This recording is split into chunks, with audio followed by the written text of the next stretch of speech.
And you can't just have a one-sided ceasefire. Hamas has got to surrender. The hostages have got to go free.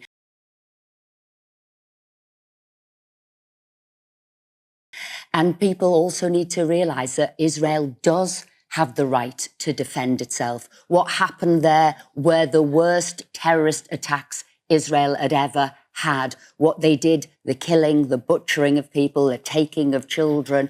Hamas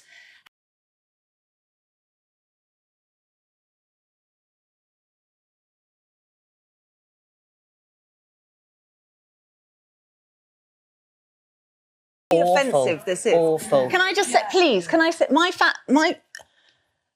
family have nothing to do with Hamas. Nothing.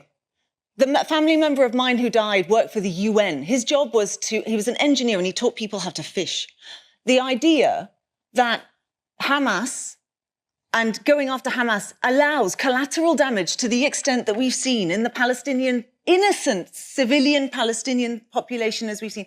And may I just say, I'm as angry about that as I am about those hostages. Do you know some of those hostages were people there was an 85-year-old woman who had survived the Holocaust, who was in the peace camp. She was talking about the oppression that Palestinians feel. There is something about this that makes people want to pick sides.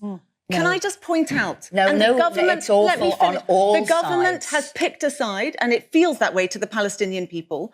But you don't have to pick a side. You can stand with Israel and care about innocent civilians in Palestine. You can stand with Palestine and want the hostages and Hamas how gone. Are we going At to the get moment, Hamas the government to is not saying that. They're saying pick a side, and I disagree. Okay, all right. How do we get Hamas to surrender?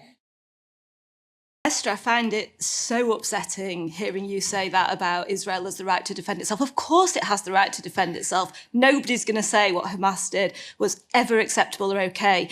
But nor is going in the way that Israel have gone in now, with impunity, complete impunity, from the US and from the UK, starving out children, the amount of children and women that have died in this conflict. There are war crimes that are happening.